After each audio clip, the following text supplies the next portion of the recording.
En del svojega življenja sem pa preživel tudi v Mariboru, ker sem hodil na srednjo šolo tukaj na Gimnaziji, potem pa me je zaneslo v mednarodne vode in na diplomacijo. Jaz moram reči, da to, kar je povedal dr. Zver, vse drži. Ključno vprašanje je, kako bomo našli ravnovesje med tema dvema konceptoma znotraj Evropske unije, ampak če celotno stvar postavimo v širši kontekst dogajanja na globalni ravni, moja ocena je, da se spremembe dogajajo izjemno. In Evropska unija se mora prilagajati, tako kot se mora tudi Slovenija prilagajati zunanjemu okolju, ker če se ne prilagodimo zunanjemu okolju, se nam zgodi inferiornost. In mi smo sedaj dejansko v situaciji, ki moramo v Sloveniji narediti te odločne korake, da si povrnemo kredibilnost in da vzpostavimo konkurenčnost, da bomo lahko sami z vlastnim delom vzdrževali našo blaginjo. In to drži tudi za Evropo. In jaz mislim, da se zdaj to dogaja. Mislim, da so vzpostavljeni mehanizmi izhoda iz te situacije, v kateri se je značila Evropska unija. Tako da suma sumarom, jaz moram reči, da sem optimist.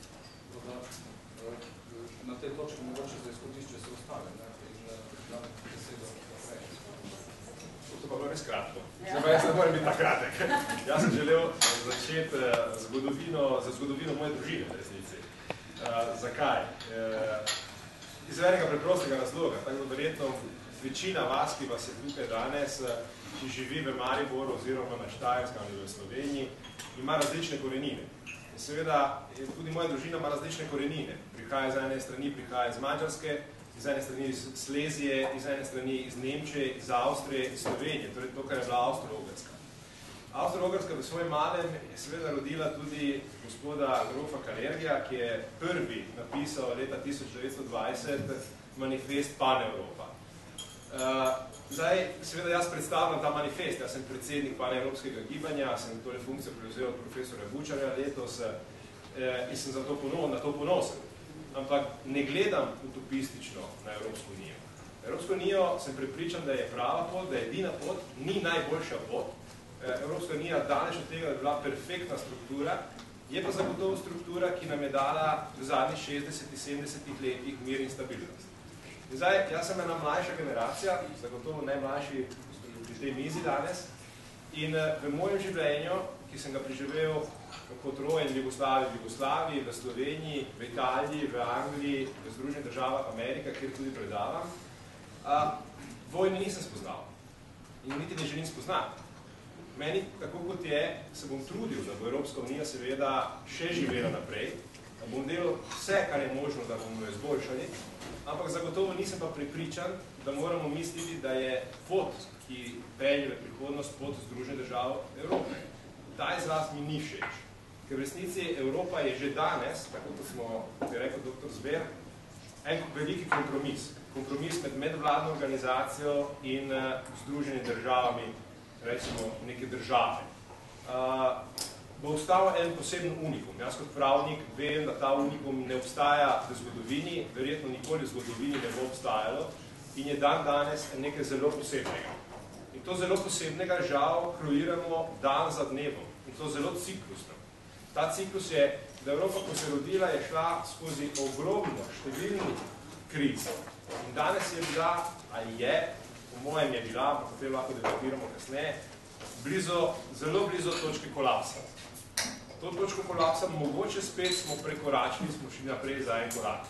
Ampak spet bo prišlo do krize, spet bo prišlo do notranje nefunkcionalnosti, spet bo prišlo do konkurence med državami in na to moramo biti pripravljeni. Zdaj, samo da zaključim ta moj uvodni del, moramo se zavedati, da Evropska unija ni nastala kar tak, kot je rekel dr. Zver in gospod Kajzer, dejansko te ideje so obstajale že stoletja. Sama tvorba Avstro-Ogrske predstavlja dejansko skoraj idejo multinacionalne države, tako kot bi jo radi videli nekateri v Evropski uniji. Ampak po drugi svetovni vojni seveda se to vse pospešilo. In smo imeli dve poti. Ena pot je bila evropska pot in so jo gradili približno, rečemo, Schumann, Adenauer, De Gasperi, Spaak. Torej, ljudje, ki so bili krščansko barvani, malo bolj konzervativni, ki so dali skozi drugo svetovno vojno. Po drugi strani pa na to, da so pritiskali Združene države Amerike. ker so zahtevali, da Marshallov plan se deli na federativni bazi med tistimi, ki bodo akceptirali. In tukaj se je začela ameriška pot do Evropske unije, oziroma Evropske skupnosti, potem pa Evropska unija. In se moramo zavedati, da tak Bruselj, ki ga imamo danes, obstaja zaradi teh dveh velikih smernic. Notranja smernica pa zunanja smernica. Mi smo dejansko kot Evropska unija znotraj nekega velike šahovnice svetovne, katere moramo znati igrati. Imamo notranjo politiko in zunanjo politiko. In znotraj notranje politike še imamo notranje politike. Torej, izredno kompleksna igra. Torej, dobili smo nekaj iztočnic za ogrevanje, za današnjo okroglo mizo. Sedaj pa bi predala besedo obema izpraševalcema ali izzivalcema. Prosim tudi vajo, da veta, na koga je naslovljeno vprašanje ali pa teza, ker ne bi vsi odgovarjali na vse, ampak mislim, da je to dogovorjeno, da je poimensko postavljeno, katerega leti, če lahko tako rečem, da prosim, dr. Aleš, prosim. Ja, v vaših uvodih ste pravzaprav porabili precej definicije, ki sem jih hotel jaz. Mene pa zelo izval dr. Gajzer z eno svojo mislijo, ko bi na doktorja Milana Sveta naslovil vprašanje, kje pravzaprav danes vidi to igro med Evropsko unijo in Združenimi državami Amerike kot glavnima igralcema, kot zaveznikoma, pa očitno vse iz izjave doktorja Gajzerja bilo tako videti tudi morebitnima tekmecema. Jaz tudi mislim, da je to največji problem sodobnega časa, ne? In tudi našega kulturno-civilizacijskega kroga. Kot veste, je že mnogo ljudi, tudi Huntington, postavil tezo, da nekoč smo bili mi in ostali svet. Amerika, Evropa in vsi ostali. Danes so te zgodbe že preteklost. Mi smo samo še en od igralcev na tej šahovnici, ki izgublja politično, ekonomsko, vojaško, demografsko. Recimo samo Kitajska, recimo, pridobiva v Afriki in v Južni Ameriki, uporabljajo njihove naravne vire za svoje energetske potrebe in prav neverjetno je kakšna konkurenčna moč se pojavila na vzhodu. Pa tudi Indija in Brazilija in še kdo. Namesto, da bi včasih bolj stopili skupaj v okviru evroatlantskih povezav, pa se včasih tudi nelojalno konkurirali, tudi v okviru WTO in podobno. Tako da sem v bistvu precej žalosten. Tudi ta kriza, ki je prišla, bila spočeta nekje drugje in je padla na plodna tla v Evropsko uniji, še najbolj Evropsko unijo najbolj stresla, je prišla tudi uvožena. In ne nazadnje, jaz mislim, da je Amerika, lahko gledate podaje na njihovih televizijah, so dokaj nesramne nekatere proti Evropski uniji ali pa proti Nemčiji, recimo, nekateri celo umetno spodbujajo konflikt, Nemčija, Grčija. Skratka, Američani, kot da nas Evrope ne jemljajo kot resnega partnerja in zaveznika. Pa kljub temu, recimo, dan danes, če pogledate, Evropska unija je močnejša kot Amerika skupaj. Noben posamezni član pa več ni sposoben biti konkurenčen vsem ostalim akterjem svetovnim. Nobena evropska država, niti ne Nemčija, niti Francija, niti Anglija. Skupaj smo lahko koliko konkurenčni. In jaz sem še lahko minuto. Jaz sem predelan že eno knjigo Jeremy Rifkin v roke, kjer opisuje evropske sanje, da je napisano pred krizo. Če danes gledaš, imaš še neko posebno državo. Rifkin tam lepo pravi noter, zakaj je ameriška pot drugačna od evropske. Zakaj je bila Amerika svetilna v 19. stoletju, zakaj je Evropa v 21. stoletju. Da je pač tam drugačna kultura življenja, drugačen slog, da je pomemben bančni račun, da je individualna avtonomija, svoboda rastlin in tako dalje. V Evropi pa so bolj prišli do izraza solidarnost, kvaliteta, kakovost življenja in tako naprej. Pravi, postmodernistske vrednote in postmoderne vrednote se da živeti v Evropi kot v Ameriki. Ampak vendar je ta dva stila življenja, nista razloga za to, ali pa ne bi smela biti razloga za to, da bi se Amerika in Evropa še naprej vzeli rivalstvo, drugi pa ima korist od tega. Dobro, hvala. Gospod dr. Gajzer, bi kar nekaj dodal, ker ne bomo imeli replik, Samo dodam. Nobena replika. Samo dodam en del. Kar je zelo res, ne? Mi se počutimo dejansko, da nismo več center sveta, kar resno dejansko politično več nismo. Vsaj po drugi svetovni vojni ta center sveta se je preselil v Washington. Ampak se pa ne zavedamo enega izredno pomembnega dejstva kot Evropejci. Jaz mislim, da se moramo tega vedno bolj zavedati. Dejansko Evropa, takšna kot jo zdaj poznamo, Evropsko unijo, pritegne 75% vseh blagovnih izmenjav celotnega sveta. Torej, Evropa, gledano ekonomsko, je še vedno center sveta, ker tukaj grejo import in eksport. Če mi dodamo temu še Švico pa Norveško, je 85%. Torej, dejansko, če bi mi znali samo to izkoristiti, oziroma če bi se tega zavedali, v trenutku, ko gradimo in unijo, in svet, na podlagi ekonomije in finance, dejansko je to, bi rekel, podatek, ki je izredno pomemben, ker so vsi povezani z nami. Brez nas vseeno ne more. Torej, dejansko iz enega vidika mi smo še vedno in ostajamo center sveta. Vse ta euro-mediteranska regija. Lahko zdaj tu vstopil, ker se mi zdi krasna istočnica. Torej smo glavni požaruhi tega planeta, zato ker se skoncentrira vse na zahodnoevropski in ameriški svet, ves ostali del zemeljske južne poloble pa zaradi tega strada.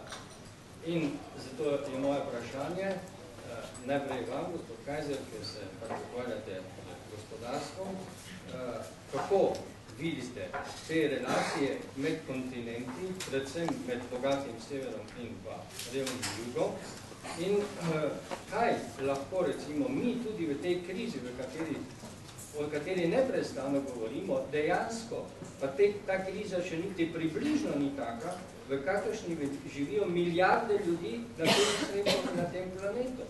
In tudi za Slovenijo se mi zdi to eden izmed ključnih problemov, da smo, ne samo, da smo živeli preko svojih lastnih meja, ampak tudi v tej krizi smo še vedno presiti, da bi lahko res razumeli, kaj je prava kriza. Zato se mi zdi tudi v tej konstelaciji, globalni konstelaciji gledano področje gospodarstva in pa krizno vprašanje, en izmed ključnih problemov, kako se bo iz sedanje krize, v kateri seveda sta Amerika in Evropa, miselnost spremenila, da ne bomo gledali samo egoistično nase, ampak da bomo imeli pred očmi ves globalni svet in da se moramo zavedati, da tudi ni samo vprašanje ekonomske rasti, ključno vprašanje, ampak je tu velik problem demografsko vprašanje, je vprašanje recimo virov, ki so na razpolago in tako naprej. Tako da to je izziv za vas, pa potem še kasneje za ostala. Hvala, dr. Štefec. Jaz mislim, da ste sami že nakazali odgovor v tem vašem vprašanju. Dejansko smo zdaj na točki, ko, kot je rekel prej dr. Zver, moramo priti do konsenza. Zdaj, če govorimo o Evropski uniji, jaz mislim, da in to v tem kontekstu tudi jemljem nagrado, ki je dobila Evropska unija kot model, kot eno veliko zadolžitev, da lahko pokažemo pot naprej, družbeno-socialnega gospodarskega modela, vzdržnega. Jaz sem živel zadnja 3 leta in pol na Finskem in poznam ta nordijsko-skandinavski pristop. In jaz mislim, da znotraj tega, zopet govorimo o uravnoteženju, znotraj tega modela bi lahko, jaz mislim, iskali rešitve, ki bi seveda morali imeti demokratično legitimiteto skozi obstoječe mehanizme Evropske unije, institucionalno, gledano in politično, ki bi jih na ta način lahko potem tudi v globalnem prostoru bolje uveljavili. In Evropa, jaz mislim, da smo na poti, da pokažemo, da smo protagonisti. Je pa jasno, da je potrebno doseči dogovor in konsens, da ne pridemo do točke, ko bo zdaj rekel, samo ena stran prevlada. Vis-a-vis vprašanju te diskrepance med razvitimi in nerazvitimi, Slovenija pa Evropska unija kot celota, to se marsikaj pozablja zdaj v teh kriznih časih, je še vedno tista, ki skupaj z državami članicami na letni ravni zagotovi več kot 70% vse razvojne pomoči, ki je namenjena državam v razvoj po klasifikaciji organizacije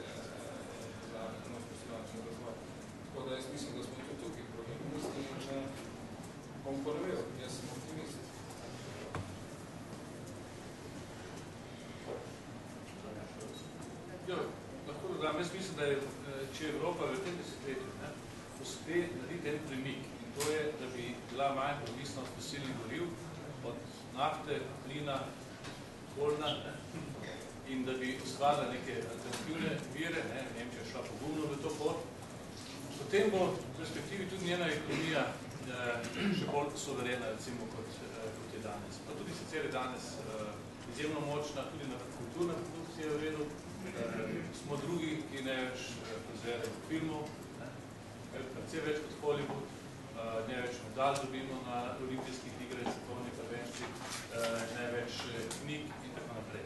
Tudi v tem kulturnem smislu je Evropa daleč pred vsemi.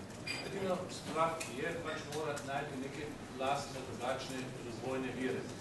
Ljudje so to lahko, če bodo se demografski trendi obrnili, bolonska proces traja, recimo, da dobimo malo bolj uspešne šole, univerze, ki bodo bolj usklajene z družbo in trgom, potem se pa napravi pošte, recimo.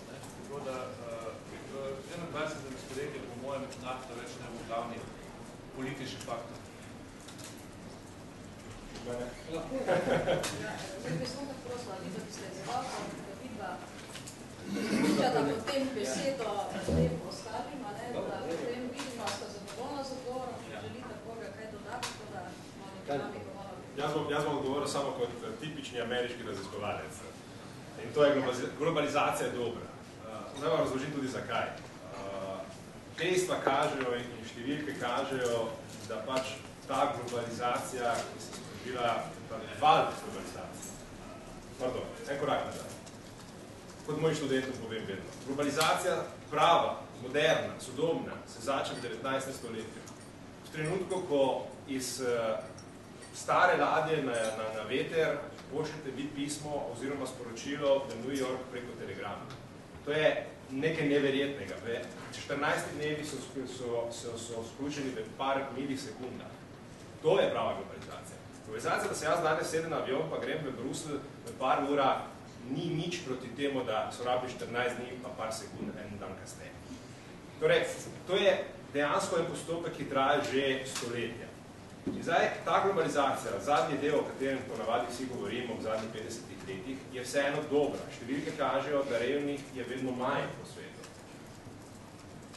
Govori, da je kapitalistični sistem dober? Ne. Govori, da je tržni sistem edini, ki je do danes zdržal. In edini, ki je dal določene rezultate. In edini, ki še danes lahko preživi. Ampak iz tega, da gremo seveda v ekstreme, kot je na primer finančni sistem, ki v tem trenutku nas drži v šahu in nas napada, pa je drugo. Ampak tržni sistem, globalizacija za vse države po svetu kažejo statistike, da je bila dobra zadeva. Torej, plusi. Seveda moramo poznati to vlado. In seveda, če Evropa, tako kot želimo, je neki svetilnik, dobrodošla. Jaz sem za to. Sem rajši jaz v centru sveta, kot dopustim stvari Američanov ali pa Kitajcev. Jaz bi se zdaj deloma na to navezal, doktor Zvezlasti je omenil številne vidike, ki kažejo na drugačnost Evrope. Torej to, da produciramo največ kulturnih dobrin, kot je omenil gospod Kajzeta, prednjačimo v razvojni pomoči. Vse to bi kazalo, da v ozadju tega je neka evropska drugačnost. Ampak ta evropska drugačnost je skrita za številne ločene nacionalne identitete. Ali se da rekonstruirati še danes tisto, kar nekako sludimo v temeljih Evropske unije, da pravzaprav vendarle ves ta prostor povezuje neka skupna drugačnost, ki se kaže v posameznih skupnih temeljih, za katere se pa seveda danes zdi, da so v veliki meri pozabljeni, zaprašeni zaradi inflacije, dobesedno gospodarskih vprašanj, zaradi inflacije razumevanja Evrope samo kot neke gospodarske skupnosti, kar je seveda tudi na začetku že bila, ampak nekako slutimo, da je bilo zatem še nekaj več. Doktor Zver, ali se da ta drugačnost spet uživiti ali pa možda nikoli ni resnično zavrljeno. Načelo uja je enotne v različnosti. Hvala Bogu, da je to tako. In jaz mislim, da se tudi kulturi daje kar velik podatek, oziroma če temu načelo. Ne nazadnje je Maribor pripekal. Ampak Evropska unija tudi temelji na skupnih kulturnih stebrih. Judovska, krščanska religija, recimo pa grško-rimska tradicija, ki ima imela velik vpliv na organiziranje skupnostnega življenja pri nas, pa potem tudi razsvetljenstvo. Skratka, to so neki skupni duhovni temelji Evropske unije. Je pa seveda tudi znotraj nacionalnih držav zelo pestra raznolikosti. Hvala Bogu, da tako ne samo, če se Slovenije pogledate, običaji, tradicija, slengi, dialekti, razne subkulture danes moderne in tako naprej, že znotraj so države tako kulturno členjene, da je treba ohraniti recimo ali pa vzdrževati to kulturno raznolikost. Seveda tudi na nacionalni ravni treba kulturo podpirati. Tudi nacionalne identitete moramo ohraniti. Eno to so davkoplačevalci, da se počne. Tako da Evropska unija ravno zato ne more postati Združene države Evrope, torej da bi se v obliki talilnega piska vse skupaj pomešalo in ustvarila neka nova kulturna entiteta, kot se je to zgodilo v Ameriki, v Evropi se pač ne bo.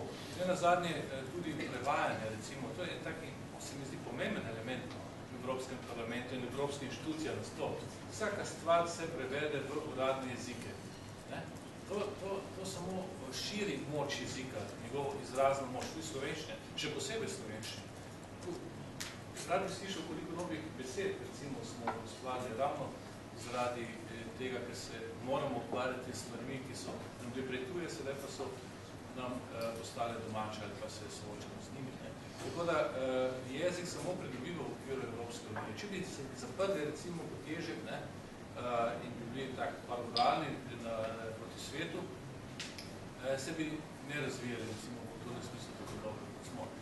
Ohranili bi verjetno običaje, pa tradicije, pa tako dalje, pa tisto dodana vrednost kulturi, tudi množični, pa bi umanjkala v tem primeru.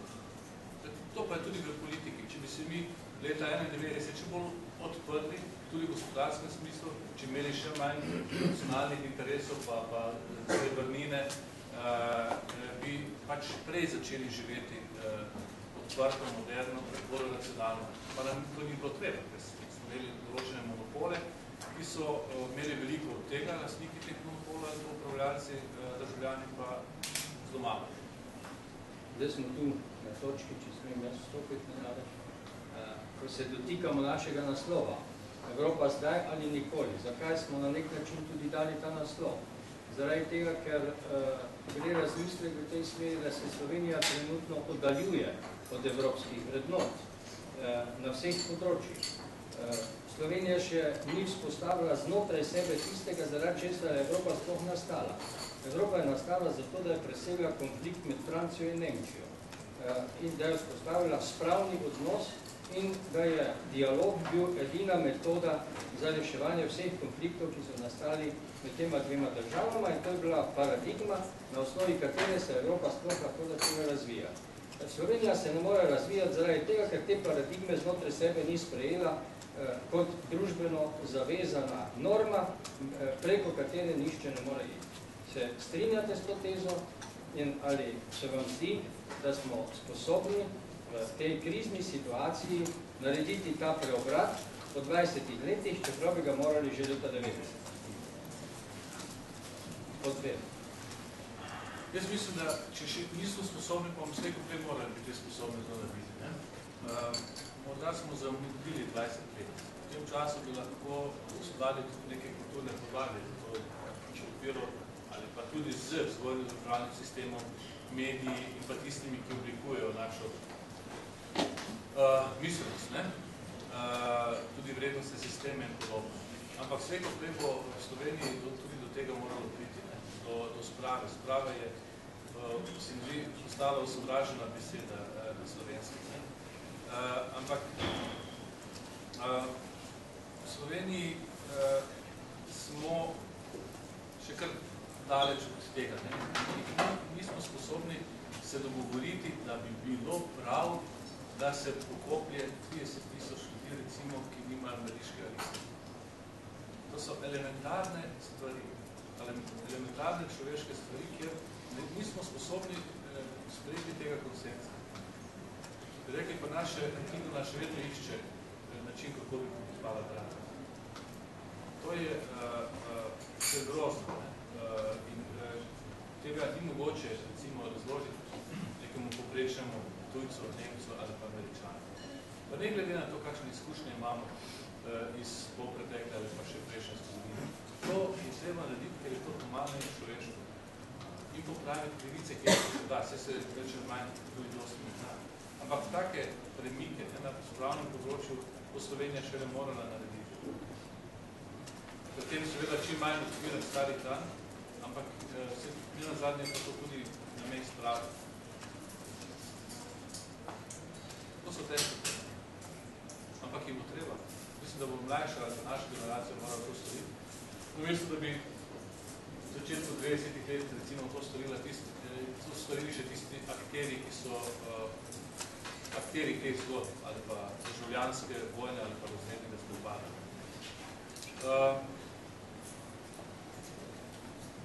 Ja. Jaz sem tu deloma še navedem to vprašanje sprave, pa bi naslovil naslednje vprašanje najprej pa bi naslovil to vprašanje najprej doktorju Kajserju. In sicer, zdi se mi, da se Evropa kot celota težko spravlja z eno točko svoje dediščine.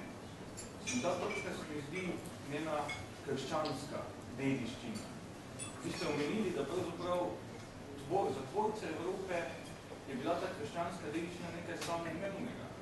Danes pa pravzaprav po vsej Evropi sledimo valu zanikanja te krščanske dediščine, potiskanja te dediščine v drugo ligo, potem, če se že omeni, se obvezno omeni še s kakimi 3-4 drugimi elementi, samo da bi se inkrila.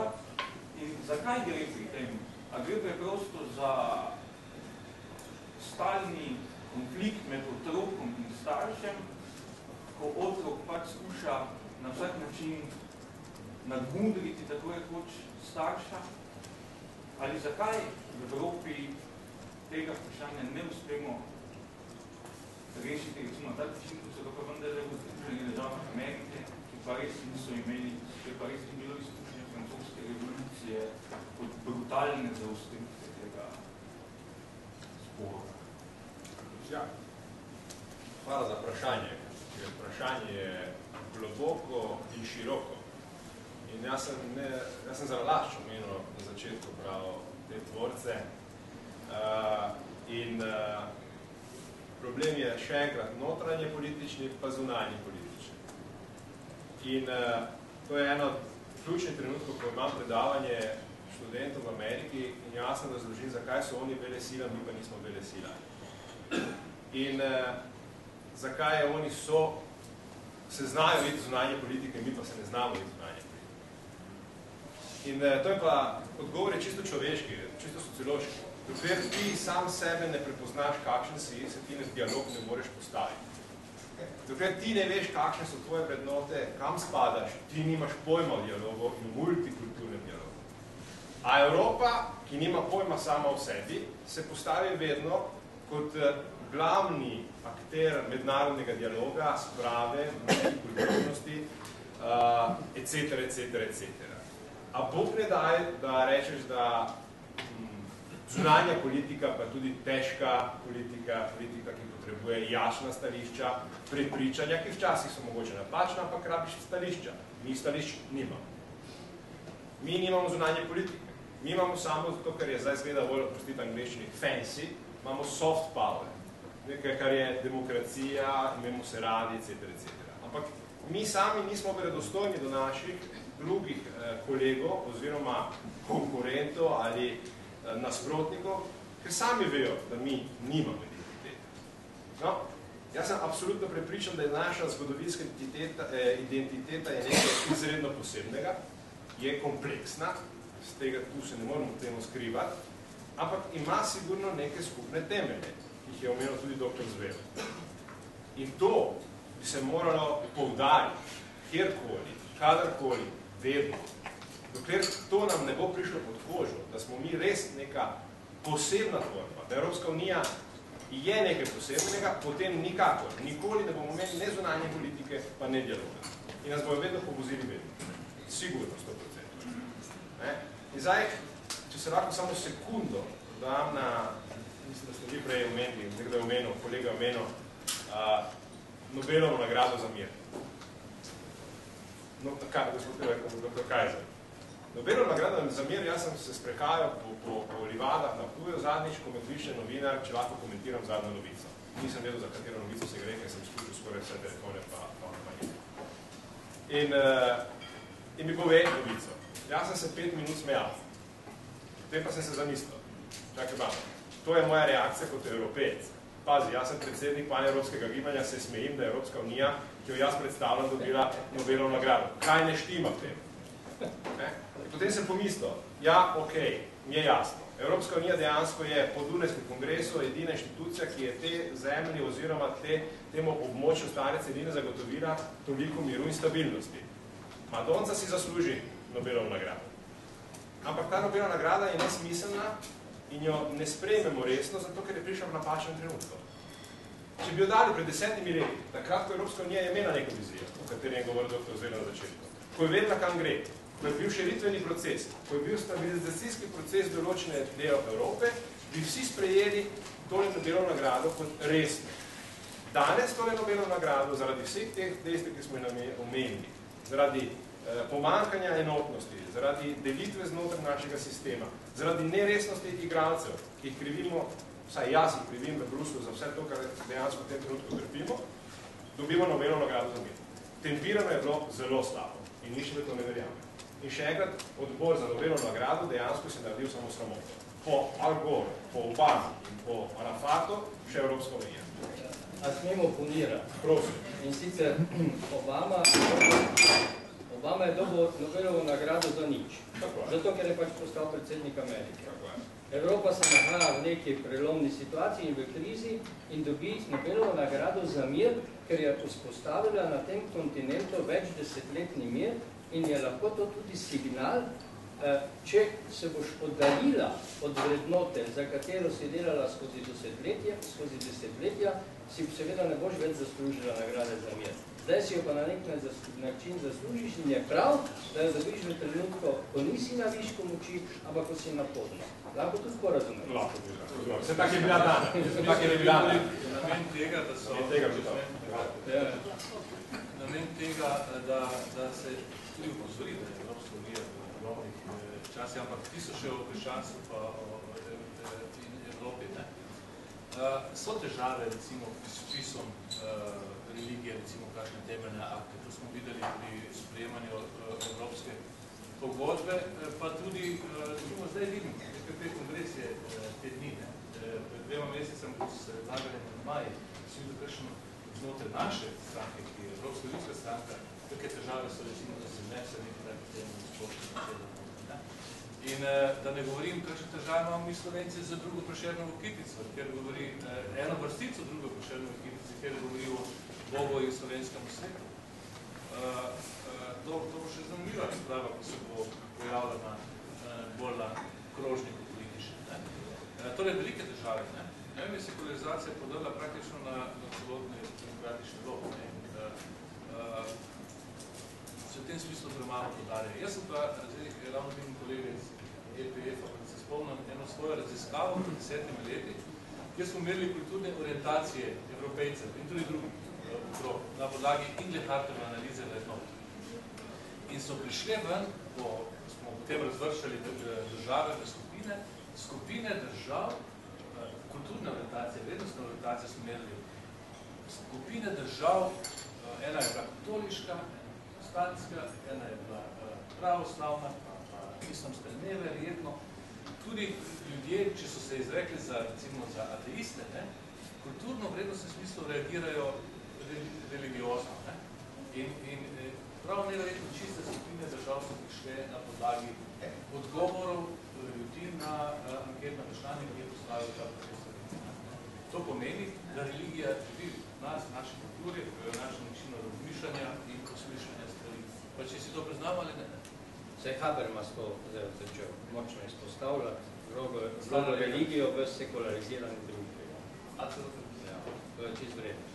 Če jaz sem stavljati, da izmen konteksta religije, jaz mislim, da je to del vrednot, ki jih ljudje na eni strani seveda proklamiramo, na drugi strani pa ponekod se ne živi. Mi moramo te vrednote, kot so poštenje, transparentnost, marljivost, delovnost, v smislu v praksi živeti. Moramo se držati pravil. In če se držimo pravil, če vsi plačujemo davke, je vse boljše. In ko ljudje dobijo zaupanje v to, da to dejansko funkcionira, potem se začne zgodba odvijati v pozitivni smeri. Mi smo zdaj, se mi zdi, pa nas nekje na tej prelomnici. In rabimo pozitivne primere, takšne, ki bodo v bistvu dajali in kazali smer in luč naprej.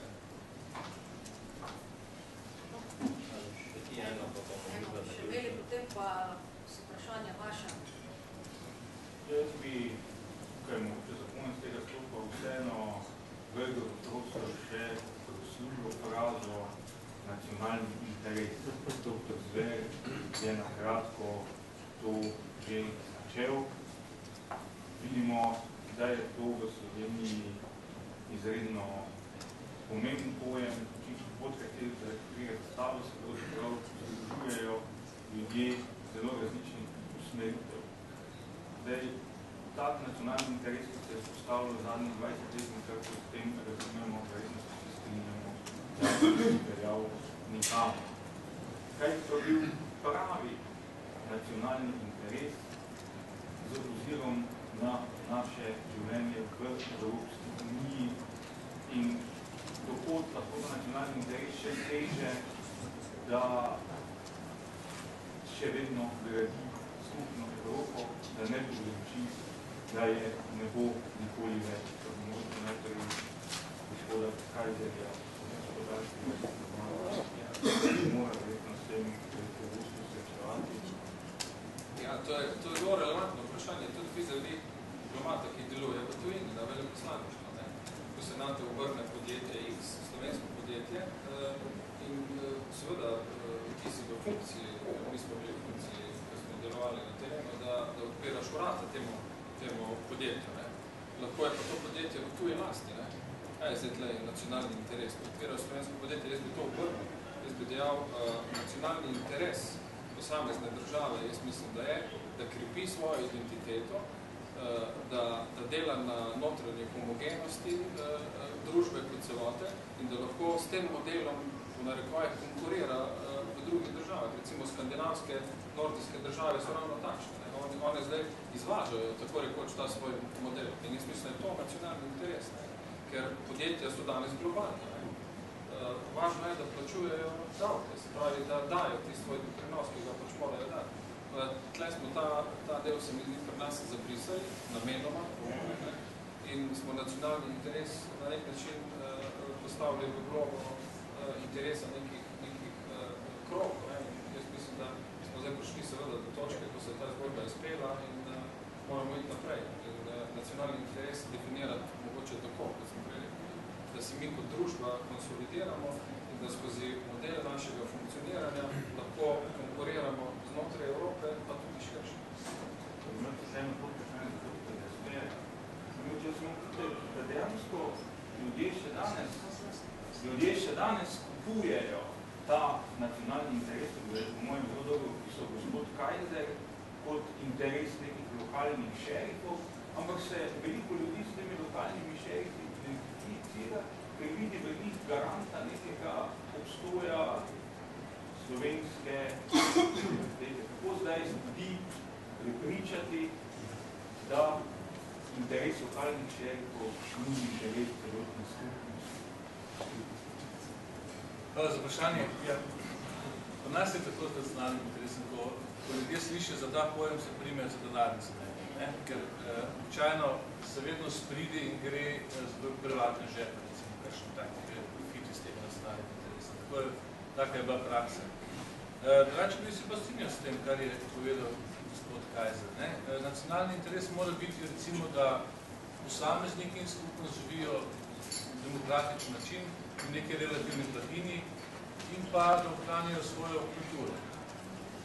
Svojo kulturno identiteto. Recimo, jasno pa je, da se ekonomija globalizira, da je težko ohranjati kombinate v nacionalnih okvirih,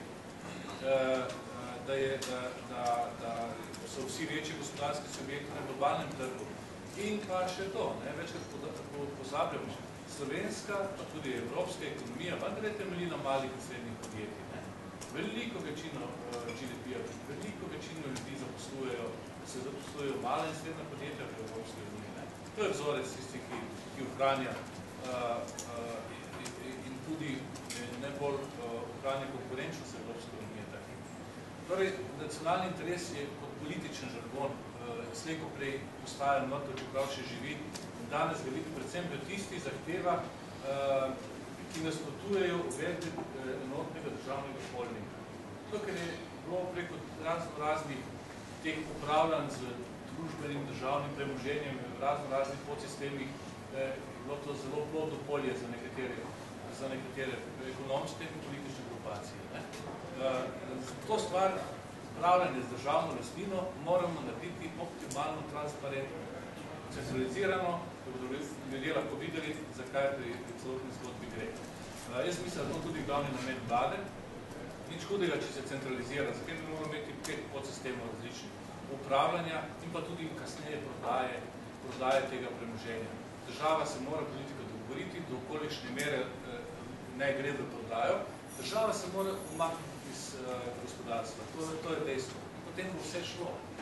Jaz večkrat rad podarim, državni delež meni kaj? Imaginarni pojem. V praksi pa pomeni Franček, Jože, Ludvik, ki so bili postavljeni na neka mesta, kjer imajo operativno moč upravljanja z gospodarskimi viri, postavila pa jih je tja politika, ki seveda večkrat potrka na njihova vrata. To je država slab gospodar. So že 100 leti prvi ekonomisti na slovenskem govorili. In še danes to velja. Bom skušal biti kratek, ampak sem napisal 2 knjigi po 300 strani o državnem interesu. Bom povzetek. Ne bo ta povzetek EPP za obe knjigi. Ok, ne, vse je že šlo. Mislim, da je že razprodano ena pa v tujem jeziku. Poglejte, državni interes je najpomembnejši pojem, kaj obstaja v zunanji politiki. Državni interes je interes države. Zdaj, če lahko primerjamo države, lahko primerjamo z človekom. Človek živi in ima svoj egoizem. S tem egoizmom se mora soočiti z drugim egoizmom. Na neki točki ravnovesja postane družba. Zdaj, nacionalni interes nič drugo ni kot ta egoizem določene države, ki živi v določenem prostoru, ki želi biti najboljša, najlepša, najuspešnejša, najbogatejša, ampak se mora soočati z drugimi državnimi interesi. In ko je ta balans v perfektnem ravnovesju, imamo mir in stabilnost po svetu. Ko nekdo želi preveč, ima že večje želja, potem imamo vojne, ki ponovno postavijo ravnovesje moči. Torej, nacionalni interesi v sožitju. Kaj nacionalni interes je? Smo slišali. Nacionalni interes je, da imamo čim večjo blaginjo, čim boljšo situacijo, da imamo čim več denarja, da nam gre najlepše, etc. In kje je problem Slovenije? Smo začeli, že moja kolega sta o tem govorila, je pa seveda ta naša zgodovina zadnjih 20 leti, se pravičujem. In to je, da dejansko diplomat slovenski, ki bo po svetu ne bo mogel predstavljati sproščeno slovenskega podjetja, slovenski državni interes, ker to podjetje ima breme politike za sabo. In ne veš, če je danes pod kontrolo desne, jutri pod kontrolo leve in za koga dela. In potem, ko bo se seveda gospod v Ljubljani, v državnem zboru ali na Gregorčičevi spremenil, zamenjal, bo prišel nekdo drugi, ki bo bogemu diplomatu dal druga navodila ali seveda ga postavil kam druga. In seveda diplomacija slovenska, ki bi bila pripravljena, ki je dobra, da podpira slovenski državni interes, ne ve, kaj podpirati, ker slovenskega državni interesa je zmešan. Zato, ker se je politika polastila vse. In to ni dobro. Naprimer, vsi vemo, če naprimer bo prišla eno veliko ameriško podjetje, pa rečemo Martin Lockheed, naprimer, vojaško, pa bo en tender v Sloveniji, pa verjemte, da bo ambasadori delali vse, kar se da, da bojo oni zmagali na tender, na javni razpisu. In če ne bodo zmagali, pa drugič, jutri, v OZN bomo imeli takšne probleme na X temah, ki se niti ne predstavlja. To je igra mednarodna. In to je državni interes. In to moramo mi začeti igrati. Ampak da lahko to igramo, moramo doma razpustiti.